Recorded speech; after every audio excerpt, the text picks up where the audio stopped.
আপনি কি জানেন ২০৫০ সালের পৃথিবীতে প্রতি ৩ জন মানুষের একজন হবে মুসলিম? এই তথ্য কোনো বক্তৃতা না, এটা পিউ রিসার্চ সেন্টারের অফিসিয়াল প্রজেকশন। ইতিহাসে প্রথমবার এমন একটা সময় আসছে যখন মুসলিম বিশ্ব শুধু সংখ্যায় নয়, শক্তি, প্রযুক্তি আর ভূ রাজনীতিতেও কেন্দ্রবিন্দুতে চলে আসছে। আচ্ছা, খুব কাছের একটা উদাহরণ টানা যাক। গত কয়েক বছর আগেও কি বাংলাদেশের ইসলামপন্থী দাবি করা দলগুলো কথা বলতে পেরেছিল? যেমন জামাত ইসলামী, ইসলামী আন্দোলন বাংলাদেশ কটা বছর আগেও কথা বলতে পারেনি মানুষের সামনে। জামাত ইসলামী তো এক প্রকার নিষিদ্ধই ছিল রাজনীতির মাঠে। কিন্তু আজ আমরা যেমন বাংলাদেশে ইসলাম পন্থার উত্থান দেখছি, তেমনি দেখা যাচ্ছে আন্তর্জাতিক অঙ্গনেও। কিন্তু এই উত্থান হঠাৎ করে না, এটা বহু দশকের নীরব প্রস্তুতির ফল। আজকের মুসলিম বিশ্ব আর ১৯৯০-এর মুসলিম বিশ্ব এক জিনিস না। তখন মুসলিম দেশগুলোকে বলা হতো রিসোর্স রিচ বাট পাওয়ার পোর। এখন দৃশ্যপট বদলাচ্ছে। এনার্জি, ট্রানজিট রুট, জনসংখ্যা, টেকনোলজি ও ক্যাপিটাল, এই পাঁচটা জিনিস একসাথে এখন মুসলিম বিশ্বের হাতে আসছে। বিশ্ব যখন বিরাট এক সংকটের ভেতরে ঢুকছে, ইউরোপ, জাপান, কোরিয়া যখন বৃদ্ধ সমাজে পরিণত হচ্ছে, ঠিক তখন মুসলিম দেশগুলোতে আছে সবচেয়ে বড় তরুণ জনগোষ্ঠী। সৌদি, ইরান, তুরস্ক কিংবা ইন্দোনেশিয়া, এই দেশগুলোর গড় বয়স ৩০-এর নিচে। বিশ্লেষকরা বলেন, youth is not a burden, youth is momentum. আর এই মোমেন্টাম এখন মুসলিম বিশ্বের হাতে। আজও পৃথিবীর সবচেয়ে মূল্যবান সম্পদ তেল ও গ্যাস রিজার্ভের প্রায় ৬০% মুসলিম দেশগুলোর হাতে। কিন্তু বড় পরিবর্তন হলো, এখন তারা শুধু কাঁচামাল বিক্রি করছে না, বরং নিজেরাই ভ্যালু চেইন কন্ট্রোল করছে। সৌদির ভিশন 2030, কাতারের ইনভেস্টমেন্ট অথরিটি আর আরব আমিরাতের সভরেন ওয়েলথ ফান্ডস, এগুলো এখন পশ্চিমা কোম্পানিগুলোকে কিনছে শুধু বিনিয়োগকারী হিসেবে না, বরং নির্ধারক শক্তি হিসেবে। বিশ্বের সবচেয়ে গুরুত্বপূর্ণ চেকপয়েন্টগুলোর দিকে তাকান। হরমুজ প্রণালী, ব্যাবেল মানদেব, বসফরাস প্রণালী, সুয়েজ খাল কিংবা মালাক্কা প্রণালীর পাশে অবস্থিত শক্তিশালী মুসলিম দেশগুলো। বিশ্ব বাণিজ্যের শিরা উপশিরা এসব দিয়েই যায়। অনেকে জানেন না, আজকের দিনে মুসলিম দেশগুলোতে সবচেয়ে দ্রুত বাড়ছে STEM graduate. Malaysia, Turkey, Iran, Indonesia, এই দেশগুলোতে ইঞ্জিনিয়ারিং ও টেকনোলজিতে সরকারি বিনিয়োগ কয়েক গুণ বেড়েছে।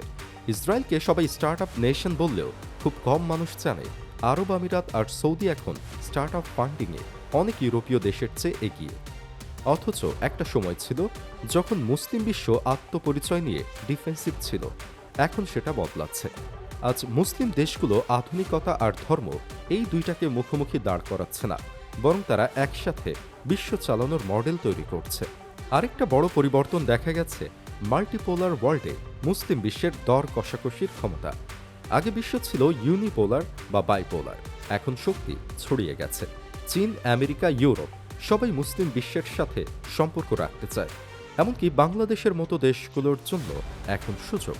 কারণ মুসলিম বিশ্বের উত্থান মানে শুধু মধ্যপ্রাচ্যের উত্থান না, এটা মানে একটা বড় অর্থনৈতিক ও সাংস্কৃতিক নেটওয়ার্ক। তাই বাংলাদেশেও আগামী দিনে ইসলাম পন্থার উত্থান দেখা যাবে বলে বিশ্লেষকদের ধারণা। যেখানে ওয়াইসি আগে ছিল শুধু নামের সংগঠন, সেখানে এটি এখন ধীরে ধীরে অর্থনীতি, শিক্ষা, হিউম্যান ক্যাপিটাল হয়ে দাঁড়াচ্ছে, এই জায়গাগুলোতে কাজ করছে। বিশ্লেষকরা বলেন, সবচেয়ে বড় পরিবর্তনটা মানসিক। এই সময় এসে যখন এমন একটা প্রজন্ম বড় হচ্ছে যারা পশ্চিমের দিকে তাকিয়ে অনুমোদন চায় না, বরং তারা নিজেদের ইতিহাস জানে। তাই লক্ষ্য করলে দেখা যাবে আধুনিক বিশ্বে ক্ষমতার ভারসাম্য বদলাচ্ছে খুব দ্রুত।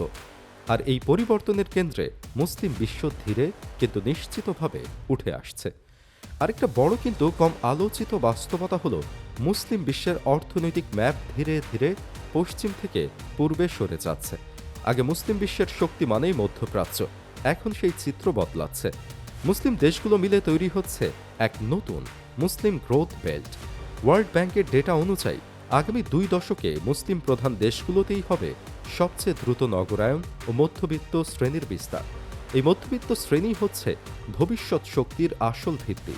কারণ ইতিহাস বলে, যেখানে শিক্ষিত মধ্যবিত্ত বাড়ে, সেখানে প্রযুক্তি, শিল্প আর রাজনৈতিক সচেতনতা বাড়ে। ইউরোপের রেনেসা, পূর্ব এশিয়ার অর্থনৈতিক উত্থান, সব জায়গায় এই প্যাটার্ন এক। এবার আসি ইসলামিক ইকোনমির কথা। অনেকেই জানেন না, আজকের দিনে ইসলামিক অর্থনৈতিক ব্যবস্থা শুধু ধর্মীয় বিষয় না, এটা একটা $4 ট্রিলিয়ন গ্লোবাল ইন্ডাস্ট্রি। হালাল food, Islamic banking, modest fashion, হালাল ট্যুরিজম, এইসব মিলিয়ে তৈরি হয়েছে একটা বিকল্প অর্থনৈতিক ইকোসিস্টেম, যেটা পশ্চিমা সিস্টেমের সাথে লড়াই না করে প্যারালালভাবে বেড়ে উঠছে খুব ধীরে ধীরে। এই ইকোসিস্টেমের সবচেয়ে বড় শক্তি, এটা ক্রাইসিস রেজিলিয়েন্ট। 2008 সালের ফিনান্সিয়াল ক্রাইসিসে দেখা গেছে ইসলামিক ব্যাংকিং তুলনামূলকভাবে কম ক্ষতিগ্রস্ত হয়েছিল। এ কারণেই আজ পশ্চিমা ব্যাংকগুলিও শরিয়া কমপ্লায়েন্ট প্রোডাক্ট চালু করছে, আর সবচেয়ে বড় অস্ত্রটিও এখন অর্জন করেছে মুসলিম বিশ্ব। একসময় মুসলিম দেশগুলো অস্ত্র কিনত, এখন তারা অস্ত্র বানাচ্ছে। তুরস্কের ড্রোন টেকনোলজি, পাকিস্তানের অস্ত্র, ইরানের মিসাইল, এগুলো শুধু সামরিক শক্তি না, এগুলো এখন বিশ্ব অর্থনীতির অন্যতম হাতিয়ার। এদিকে আগে মুসলিম বিশ্ব ছিল গল্পের বিষয়, এখন তারা গল্প বলছে। Al Jazeera, TRT World, Middle East Eye, এই প্ল্যাটফর্মগুলো গ্লোবাল অডিয়েন্সে পৌঁছাচ্ছে। এটা খুব গুরুত্বপূর্ণ পরিবর্তন, কারণ আধুনিক দুনিয়ায় যুদ্ধ শুধু মাঠে নয়, যুদ্ধ হয় বর্ণনায়, ব্যাখ্যায়, দৃষ্টিভঙ্গিতে। এই ন্যারেটিভ শিফটের প্রভাব সরাসরি তরুণ প্রজন্মে পড়ছে। আজকের মুসলিম যুবকরা শুধু ভোক্তা না, তারা কন্টেন্ট ক্রিয়েটর, উদ্যোক্তা, থিঙ্কার। শিক্ষাক্ষেত্র মুসলিম বিশ্ব নিজেদের এগিয়ে নিতে তৎপর। একসময় মুসলিম সভ্যতা ছিল গণিত, চিকিৎসা, জ্যোতির্বিদ্যার কেন্দ্র। এখন সেই উত্তরাধিকারকে আধুনিক রূপে ফিরিয়ে আনার চেষ্টা চলছে।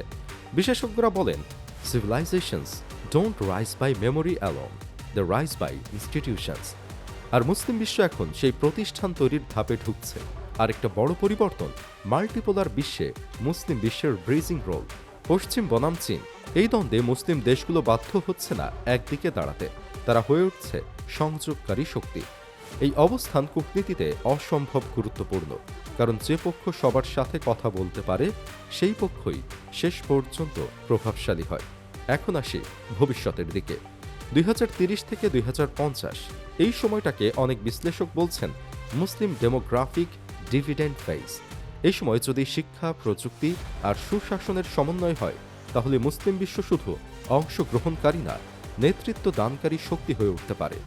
আরেকটা বড় পরিবর্তন, যেটা খুব কম মানুষ খেয়াল করে, তা হলো গ্লোবাল সাউথের নেতৃত্ব ধীরে ধীরে মুসলিম দেশগুলোর দিকে ঝুঁকছে। আজ জাতিসংঘ, IMF, ওয়ার্ল্ড ব্যাংক, ব্রিক্স, এইসব প্ল্যাটফর্মে মুসলিম দেশগুলোর উপস্থিতি শুধু সংখ্যায় নয়, নীতি নির্ধারণেও প্রভাব ফেলছে। বিশ্ব যখন পশ্চিম কেন্দ্রিক চিন্তা থেকে বের হয়ে আসছে, তখন মুসলিম বিশ্ব হয়ে উঠছে গ্লোবাল সাউথের স্বাভাবিক নেতা, কারণ তারা একই সাথে উন্নয়নশীল আবার কৌশলগতভাবে গুরুত্বপূর্ণ।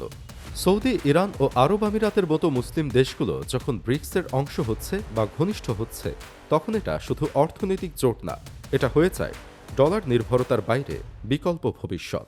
বিশ্লেষকরা বলছেন, আগামী দশকে মুসলিম দেশগুলোই হতে পারে নতুন আর্থিক স্থাপত্যের মূল স্তম্ভ। বিশ্ব ইতিহাসে প্রথমবার মুসলিম সমাজ আধুনিক প্রযুক্তিকে ভয় না পেয়ে নিজের ভাষায় গ্রহণ করছে, এটাই সবচেয়ে বড় মানসিক বিপ্লব। আর এসব যদি এভাবেই চলতে থাকে, তবে বিশ্ব হয়তো সামনে মুসলিম শক্তির উত্থান দেখবে।